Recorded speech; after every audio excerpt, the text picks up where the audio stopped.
почитуван председател. Најпрво им дозволете ми да им честитам на учесниците на Република Македонија и нашите представници на Олимпијадата, затоа што точно се погоди овој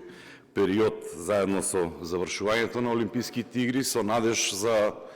повеќе успеси на наредната Олимпијада во Лос Анџелес. Имено и токму ова е причината, можеби и реакциите од останатите спортски клубови за носење на овој закон и затоа итноста, односно предлагаме овој закон да биде по скратена постапка. Како што е веќе познато, финансирањето на спортот е еден од темелните принципи за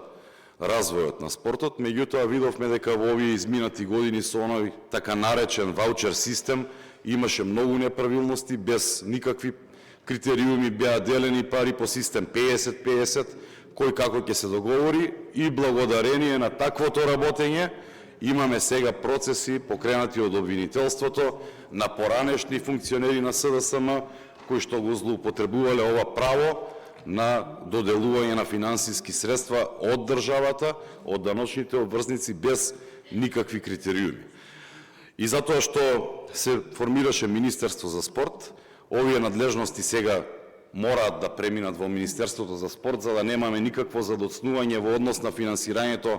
на спортските клубови, меѓутоа не само што со овој закон предвидуваме тие да бидат дел од Министерството за спорт, туку понатаму преку подзаконски акти и останати правилници ќе биде дорегулирано сето ова финансирање на клубовите преку нормално воведени критериуми и за федерации, и за спортски клубови, и за поединци. Токму затоа барам овој закон за спорт да биде ставен по скратена постапка. И благодарам.